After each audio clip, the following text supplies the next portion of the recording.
오늘은 나의 예루살렘이라는 제목으로 같이 은혜 나누기 원합니다.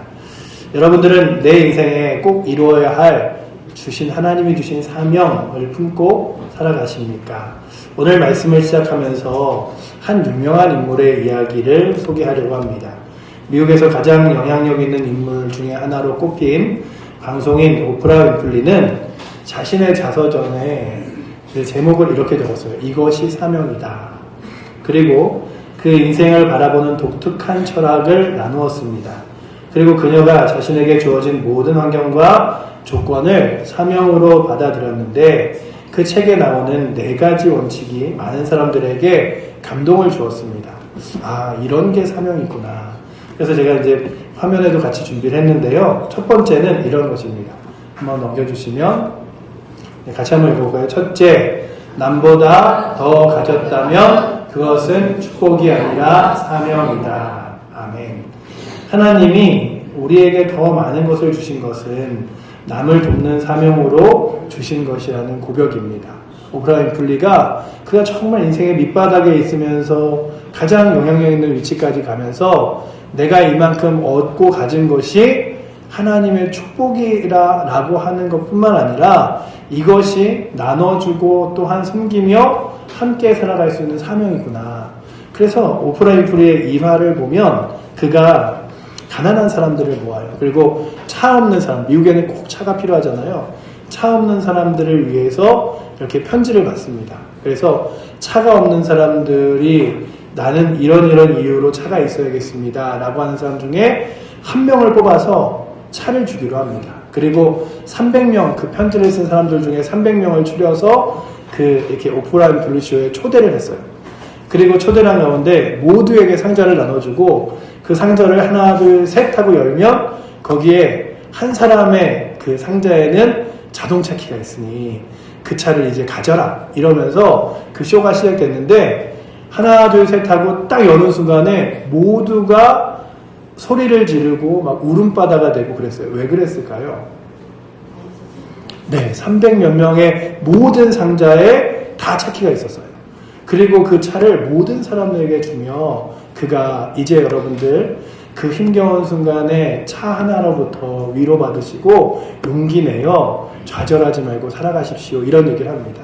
그리고 그도 자신의 돈을 이렇게 함께 기부하여 나눠주면서 내가 받은 복이 그저 나 혼자 누리고 가지라는 축복이 아니라 함께 나누라는 하나님의 사명이구나 라고 하는 사실을 고백합니다. 둘째는 이거죠. 우리 둘째도 한번 같이 읽어보고 다음 페이지 넘겨주시면요. 함께 읽겠습니다. 남보다 더 큰 아픔이 있다면 그것은 고통이 아니라 사명이다.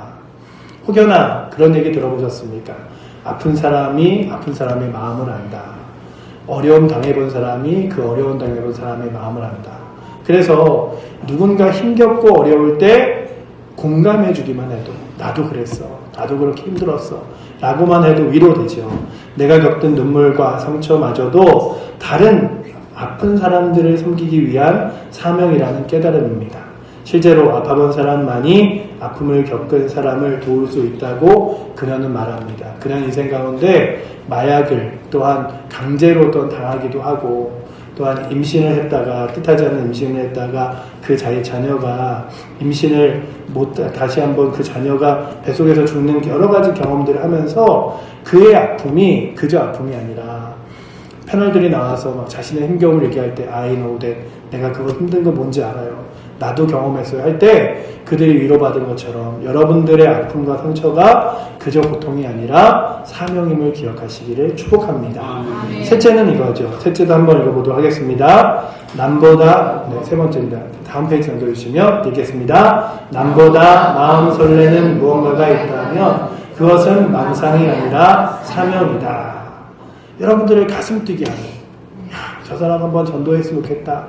교회가 이렇게 했으면 좋겠다. 이런 일들 있잖아요. 우리 교회가 이렇게 아름답게 건축이 될 때도 우리 사랑하는 성도님들의 마음속에 이렇게 뜨거운 심장이 있었잖아요. 우리 교회가 이렇게 아름답게 지었으면 좋겠다. 그런 남보다 가슴 뛰는 일이 있다면 그게 그거 어떻게 힘들어가 아니라 하나님의 거룩한 사명이라. 가슴 뛰게 하는 꿈과 비전이 있다면 하나님 주신 사명으로 받들며 그 일들을 기쁨으로 감당해 나아가시기를 축복합니다. 네 번째는 이거예요. 네, 다음 페이지 넘겨주시면 함께 읽겠습니다. 남보다 부담되는 일이 있다면 그것은 강요가 아니라 사명이다. 생각할 때마다 내가 꼭 그 일 하지 않아도 되는데 왜 내가 부담을 느끼지?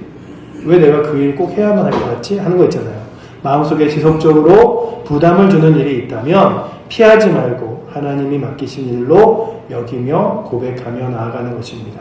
이게 바로 그 오프라 윈플리가 자신의 인생의 자서전에서 내게 주신 하나님의 은혜와 사명이라는 제목으로 같이 나눈 그런 이야기들인데, 오늘 본문에 있는 사도 바울이 그가 예루살렘을 생각하면서 이방의 교회들은 부흥하는데 예루살렘의 교회가 점차 가난하고 힘겹다는 얘기를 들으면서 그 예루살렘의 재정을 도와줄 것을 그가 돈을 모아서 가지고 가는데 사람들이 만류해요. 꼭 바울 당신이 갈 필요가 있습니까? 다른 사람 보내십시오. 심지어 바울 거기 가면 맞을 수도 있고 때로는 죽을 수도 있습니다. 바울을 붙잡으려고 지금 모리는 사람들이 한둘이 아닙니다. 라고 할 때에 그가 나의 결단을 고백하면서 내가 예루살렘으로 가리라 라고 고백하며 나아가는 장면이 바로 오늘의 본문입니다. 먼저 오늘의 본문의 배경을 이해하기 위해 당시의 상황들을 한번 이렇게 떠올려 보면 주 57년경 바울이 3차 전도 여행을 마무리하고 있었습니다. 그때 예루살렘 교회 성도들을 돕기 위해 여러 지방 교회에서 헌금을 모아가지고 가는 중이었죠. 여러 이방 교회들이 힘을 모아 보낸 구제 헌금을 전달하는 것을 바울은 매우 중요하게 여겼습니다. 이것은 유대인과 이방인의 교회가 하나이고 또한 연합되어 있음을 보여주는 증포이기 때문이죠. 그러니까 예루살렘에 있는 교회만 교회가 아니라 이방의 교회마다 공동체마다 하나님이 세우신 교회이고 그 모든 교회는 통합된 하나이다라는 것을 보여주는 귀한 모습이기 때문에 그렇습니다. 이래서 바울이 그 사명을 완수하기 위해 예루살렘으로 서둘러 가고자 합니다. 아시아에 오래 머물러 있지 않고 오순절까지 예루살렘에 이르려고 노력할 때, 그러나 예루살렘을 향한 길이 결코 순탄한 길만은 아니었습니다. 바울은 이미 곳곳에서 성령의 감동을 통해 예루살렘에서 자신을 기다리는 위험을 알고 있었고요. 또한 그는 밀레도라는 곳에서 에베소 교인들의 장로들을 불러 마지막으로 권면하는 장면이 바로 오늘 우리가 읽은 성경의 본문입니다. 이 작별 인사를 하며 바울은 이렇게 고백합니다. 한번 다음 페이지 말씀 같이 보여주시면요. 사도행전 21장 13절 말씀 우리 같이 한번 읽도록 하겠습니다. 바울이 대답하되 여러분 어찌하여 울어 내 마음을 상하게 하느냐. 나는 주 예수의 이름을 위하여 결박당할 뿐 아니라 예루살렘에서 죽을 것도 각오하였노라 하니. 그가 나와 헤어질 때 울고 가지 말라고 그러지 마십시오. 나는 예수 그리스도의 이름으로 그곳에 내가 가야 할 사명 때문에 가는데, 가면서 혹시나 잡힌다 해도, 심지어는 죽는다 해도 그곳에 가야 할 사명으로 내가 갑니다 라고 고백하며 그 출발점에 섭니다. 바울은 성령께서 여러 사람을 통해 예루살렘에서 결박과 환난이 기다린다는 경고를 들었습니다. 실제로 이 고별 여행 중에 제자들과 예언자 아가보가 바울에게 예루살렘에서 유대인들에게 잡혀 이방의 손에 넘겨질 것이다 라는까지 분명하게 얘기했어요. 그러나 바울이 이렇게 이야기하죠. 바울 선생님, 제발 예루살렘으로 올라가지 마십시오. 거기 가면 큰일 당합니다. 그때 바울이 대답한 거예요. 어찌하여 내 마음을 상하게 하느냐. 주 예수 그리스도의 이름을 위하여 결박당할 뿐 아니라 죽을 각오로 예루살렘에 올라가노라. 바울은 왜 그토록 위험을 무릅쓰고서라도 예루살렘에 가려고 한 것일까? 그에게 예루살렘은 피하고 싶은 두려움의 대상이 아니었습니다. 오히려 반드시 가야만 하는 사명의 자리였습니다. 마치 우리 주님 예수께서 자기 십자가를 지시려 예루살렘을 향해 나아가신 것처럼 바울에게도 예루살렘은 피할 수 없는 사명의 현장이었던 것입니다. 그 역사적인 맥락을 생각해 보면 이 나의 예루살렘이라는 설교 제목이 무슨 뜻인지 감이 오시죠? 예루살렘은 바울 사도 자신의 생명을 내걸고 순종해야 할 사명의 현장인 상징입니다. 편한 안식처가 아니라 실현과 희생이 기다리는 곳이죠. 그러나 동시에 하나님께서 부르신 사명의 자리이기에 기꺼이 가야 하는 곳입니다. 우리도 하나님께서 주신 사명이라는 게 늘 편안하고 안락하지만은 않아요.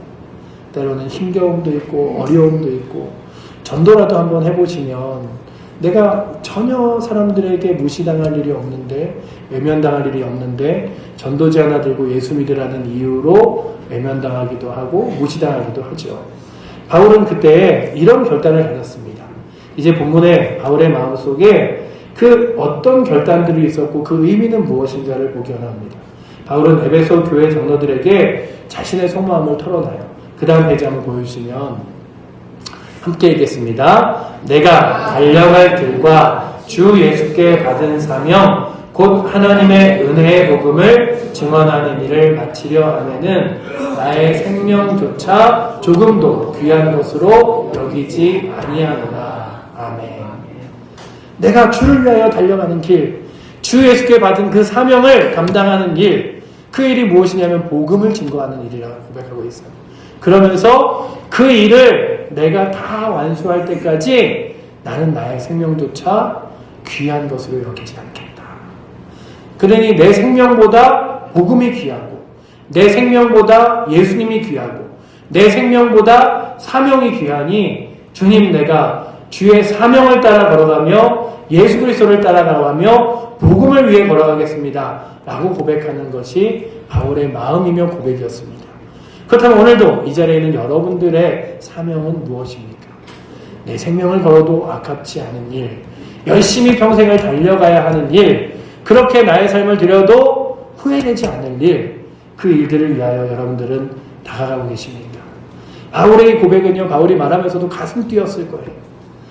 바울에게 가장 귀한 것은 자기 생명이 아니라 하나님께로부터 받은 그 사명이 삶의 최우선이었습니다. 바울은 성령의 인도하심을 철저히 순종하여 그는 성령에 매여 예루살렘으로 간다고 했습니다. 성령께서 나를 이끄실 것이니 내 마음의 두려움과 그리고 죽음이 있는 고난이 아니라 하나님께서 부르신 그 길을 따라 걸어가리라. 성령의 뜻을 불들려 움직이고 있음을 밝히고 있습니다. 사랑하는 성도님들, 이게 얼마나 놀라운 순종입니까? 여러분들과 저 같았으면 어땠을까요? 아마 성령께서 환란이 기다린다고 알려주셨으면 슬그머니 방향을 틀어 안전한 곳으로 피하고 싶진 않으셨습니까? 그러나 바울은 오히려 그 경고를 피하라는 신호가 아니라 대비하라는 신호로 받았습니다. 하나님은 미리 어려움을 알려주신 것은 도망치라는 뜻이 아니라 오히려 담대히 준비하여 나아가라는 뜻으로 여긴 것처럼 우리도 어떤 어려움이 와도 나는 요동하지 않는다. 내가 주의 말씀과 주의 복음, 신앙생활과 믿음을 붙들고 나아가리라 라고 마음 먹으며 흔들림 없이 전진하는 은혜가 있기를 축원합니다. 바울의 고백 한마디 한마디에는 그의 사명이 분명히 드러나고 있습니다. 그는 자신을 경주하는 달리기 선수에 비유합니다. 내가 달려갈 길을 마치려 하면은, 그 속에는 어떤 표현이 있는가 하면 완주에 대한 결연한 의지가 있습니다. 이제 복음을 위하여 출발하였으니 끝까지 그 길을 가리라. 또 그는 자신을 청지기요 증인으로 여겼습니다. 주님에게 사명을 맡은 자, 주님의 증인으로 여겼어요. 주님께 받은 사명, 곧 복음 증거하는 직분을 끝까지 감당하는 것이 그의 삶의 목표였습니다. 바울은 이미 여러 도시에서 매를 맞고 감옥에 갇히고 목숨의 위협을 당하는 일을 당해왔습니다. 그러니 바울에게는요, 그 위협이 얼마나 큰지를 경험한 거예요.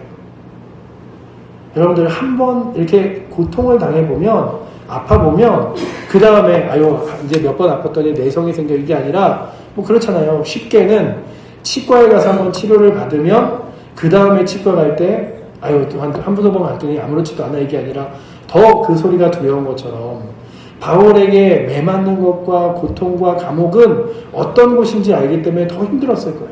그러나 그럼에도 불구하고 어떠한 환난도 자기를 움직이지 못하게 하겠다고 각오하며 달려가는 것이죠. 왜냐하면 바울에게는 확실한 가치 기준이 있었기 때문입니다.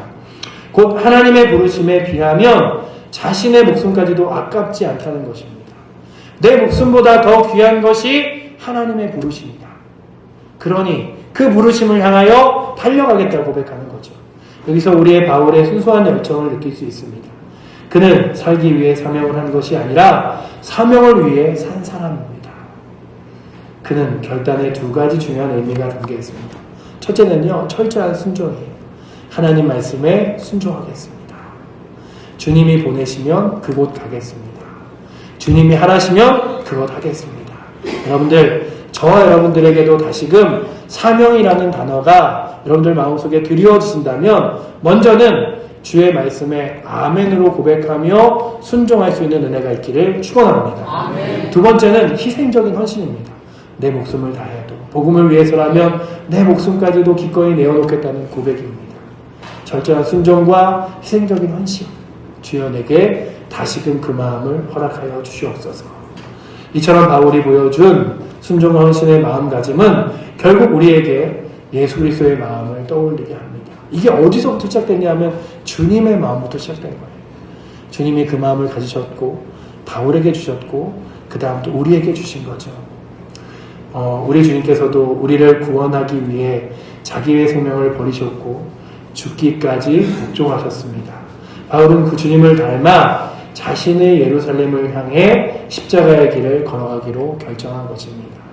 그러니 여러분들과 저도 주님, 제가 예수 그리스도를 닮아, 그리고 예수 그리스도를 닮은 바울을 닮아 나에게 맡겨주신 예루살렘을 향하여 다름질하고 걸어가게 하여 주시옵소서. 고백하며 나아가시기를 축복합니다. 또 한 가지 바울의 이야기에 눈여겨볼 점은 그의 결단이 공동체에게 주는 영향입니다. 바울은 예루살렘에 떠나기 전에 에베소 교회 장로들에게 마지막 권면을 남겼습니다. 오늘 우리가 읽은 본문이죠. 본문 28절 바울은 그들에게 자신과 양떼를 잘 돌보라고 권면하고 있습니다. 여러분들의 신앙을 끝까지 잘 지키십시오. 그리고 여러분들에게 맡겨진 교회 공동체와 양떼들을 잘 지키시며 인도하여 주십시오. 아멘. 자신이 떠난 후에 닥칠 어려움을 대비하여 교회의 지도자들이 깨어 있어야 함을 알려주고 있습니다. 이것은 마치 바톤을 넘겨두듯이 자신의 사명을 다음 세대에게 이어준 모습입니다.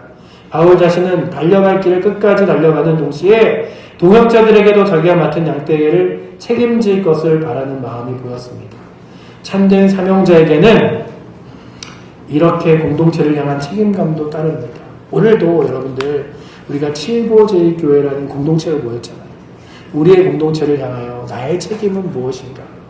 그리고 나와 내 양떼, 그리고 우리 공동체를 위하여 내가 해야 할 일은 무엇인가?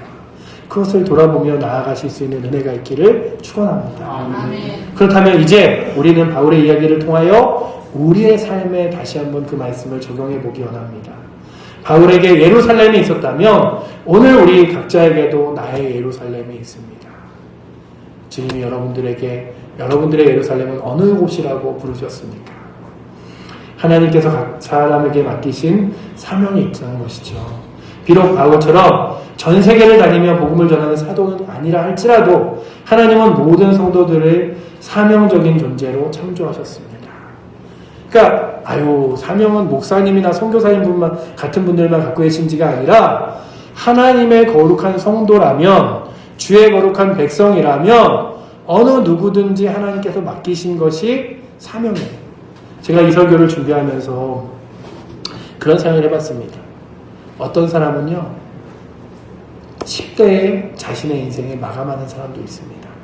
어떤 이는 20대에, 어떤 이는 30대에, 어떤 이는 50대에, 누군가는 또 70대에, 그리고 어떤 이들은 100살이 넘어서 사시는 분들도 있죠. 그런데 이 땅에서의 살아가는 삶이 길이가 얼만큼이냐가 더 중요한 것이 아니라 그 남겨진 삶이 나의 몫이다가 아니라 하나님께서 내게 주신 사명의 자리라고 믿으며 걸어가는 것.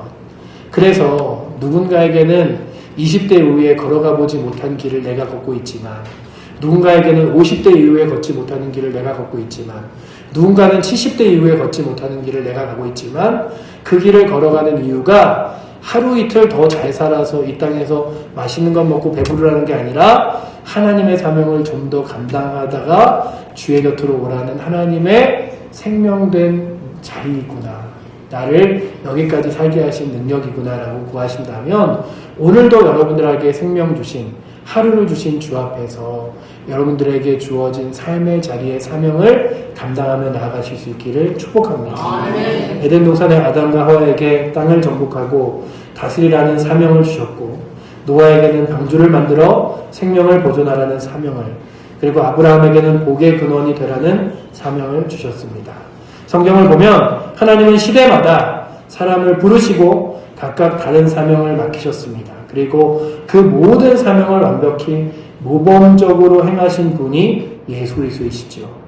예수님은 이 땅에 오신 목적이 분명히 알고 계십니다. 인자가 온 것은 성림을 받으려 함이 아니요 도리어 섬기려 하고 자기 목숨을 많은 사람의 대속물로 주려 함이라 라고 친히 선언하고 있습니다. 예수님의 삶 자체가 하나님께 받은 구원의 사명을 완수하는 여정이었음을 보여주고 있죠. 마침 내가 십자가에서 다 이루었다고 외치며 그 사명을 완수하였습니다. 예수님이 그러셨어요. 다 이루었다. 그러므로 사랑하는 성도 여러분, 우리는 모두 사명적인 존재입니다. 나이와 상관없이 청년이든 장년이든 남자건 여자건 직분이 무엇이든 간에 하나님께서 내게 맡겨주신 고유한 사명이 있다는 사실을 기억하시기 바랍니다. 하나님이 내게 맡겨주신 사명이 있어. 어떤 분은요, 저는 선교사가 목회자가 아니니 특별히 사명이 없어요, 이럴 수도 있어요. 그러나 하나님 보시기에 결코 그렇지 않다는 것이죠. 부모된 성도에게는 자녀를 믿음으로 양육하는 것이 중요한 사명입니다. 그래, 내 자녀를 하나님의 거룩한 믿음으로 양육하는 것, 그게 내 사명이지. 가정에서는 정직하게 일하며 가정을 돌보고 하나님 나라를 위해 물질을 사용하는 것이 또한 사명입니다. 교회 직분자에게는요, 맡은 구역과 또한 성도들을 섬기는 것이 사명이고요. 성도는 그 일터에서 정직과 성실로 하나님을 증언하는 사명이 있고, 사업하시는 분들에게는 또 하나님의 청지기로서의 바른 경영하며 선한 영향을 끼치는 사명이 있습니다. 그리고 또한 우리가 교회의 성도로서 예배자로서의 사명도 있습니다. 그러니 여러분들 각자의 삶의 자리마다 크고 작은 사명들이 여러분들과 저에게 주어져 있을 때에 그 사명을 그냥 못 지킬 수도 있고 안 될 수도 있지가 아니라 그 사명을 위하여 이것이 나의 예루살렘이다 여기며 묵묵히 그 길을 걸어가실 수 있기를 축원합니다. 제가요 예전에 그 문화교실에서 그림을 그리시는 분이 굉장히 이렇게 고급스럽게 이렇게 말도 하시고 그리고 지내셔서 그분은 참 어려움이 없는 분이라고 생각했어요. 그런데 어느 날 그분을 차로 꽤 한 20-30분 거리에 모셔야 될 시간이 있어서 차를 타고 가면서 문화교실 왜 하세요? 그랬더니 남편이 아파서 남편 대신에 좀 일을 하고 있어요. 이러면서 자신 얘기를 하시는 거예요. 그런데 자기가 어릴 때는 교회를 다니다가 청년이 돼서 교회를 떠났고 그 다음에 남편을 만났는데 남편이 굉장히 유명한 그 신문사의 기자로 이렇게 있어서 어려움 없이 지냈대요. 그러다가 어느 날 갑자기 남편이 그 기자들 모임에서 술을 마시고 그리고선 계단을 올라가다가 뒤로 넘어져서 뒷머리가 깨지고 그리고서는 그냥 언제 일어날지 모르는 지능이 낮은 상태와 함께 자꾸만 이렇게 졸도하고 뭐 이런 것 때문에 병원에 막 한 6개월을 입원하게 된 때를 이야기하시면서 야, 이제 남편은 반병신이 다 되어 있는 것 같고 나는 이제 여태까지 그냥 안락하고 편안한 삶만 살아왔는데 나는 어떻게 살지? 이런 것으로 진짜 한 6개월을 울다가 병실에 앉아있다가 이러고만 보내다가 어느 날 그냥 밤새 울었대요. 어떻게 하지 나? 그리고 울다가 고개를 들고 창문을 이렇게 내다보는데 사람들이 아무도 없는 차도 다 안 다니는 그런 깜깜한 밤에 이렇게 뭐 개미가 이렇게 줄지어 가듯이 이렇게 어디로 이렇게 걸어가는 게 보이더래요. 그래갖고 뭐 어디 가지? 하고서는 이렇게 그냥 첫날은 관심 없이 지나갔대요. 그리고 다음날 또 그 시간쯤에 이렇게 또 잠이 안 와서 이렇게 창밖을 보는데 또 사람들이 어딘가로 걸어가더래요. 그래서 이렇게 유심히 봤대요. 어딜 가지? 하고 봤더니 이렇게 새벽에 교회를 가는 사람들의 발걸음이더래요. 그래서 이렇게 있다가 나도 저 새벽에 저들이 가는 교회 가서 다시 옛날과 같이 기도해 볼까? 그리고서는 뚜벅뚜벅 교회를 가서 기도하기 시작하고 절망과 좌절의 시간들을 조금씩 회복하여 남편이 이제는 그냥 전처럼 막 정상적이진 않지만 그래도 건강이 많이 회복됐다는 얘기와 함께 그때 새벽에 기도하러 가시는 분들의 걸음이 나를 이곳까지 이끌었다는 고백을 제가 들으면서 그분들이 뭘 알겠어요. 새벽에 그냥 다 맡겨진 자리니까 기도하러 가셨겠죠. 그런데 그 자리 하나하나 걸어갔던 그 길이 누군가에게는 하나님의 은혜가 되고 소망이 되어 그 길을 따라 걸어갈 수 있었던 것처럼 여러분들에게 맡겨주신 사명이 여러분들 보기에 아유 이거 누가 알겠어? 누가 보겠어? 아유 내가 말씀 읽는다고 기도한다고 예배드린다고 뭐 누가 인정해주긴 하지만 하나님께서 여러분들의 걸음을 여러분들의 기도를 여러분들의 믿음을 보시고 또 누군가를 세우시고 이끄실 것을 바라보며 그 새벽에 그냥 믿음으로 또 나아가 기도했던 그 걸음이 한 영혼을 주 앞으로 돌아오게 하며 회복시킨 것처럼 여러분들이 여러분들의 삶의 사명을 감당할 때 또한 한 영혼을 그리고 교회를 그리고 또한 죽어있는 영혼들을 주 앞에 돌아오게 하는 놀라운 역사가 있을 줄 믿습니다. 아멘. 그래서 여기서 한 가지 기억할 점은 우리의 사명은 결국 하나님께로부터 오는 것이지 내가 임의로 정하는 것이 아니라는 사실입니다. 진정 사명은요 내 욕심이나 야망에서 시작되는 것이 아니라 사명은 이 일을 위해 너의 삶을 드러라고 하는 명령을 순종하며 나아가는 것인 줄 믿습니다. 아멘. 그러니 주님 오늘도 내게 맡겨주신 사명을 감당케 하여 주시옵소서. 마지막으로 한 사람에 대한 이야기를 하고 끝낼게요. 지금으로부터 100여 년 전 김환란이라는 한 젊은 여성이 있었습니다. 그는 일제강점기 시절에 이화학당, 현재 이화여대에서 공부를 하던 학생이었습니다. 겉으로는 총명한 수녀였지만 속으로는 신앙에 큰 의문이 생겼습니다. 정말 하나님은 살아계신 게 맞을까? 하나님이 계시는 게 맞을까? 갈등하던 그는 어느 날 마음을 정했습니다.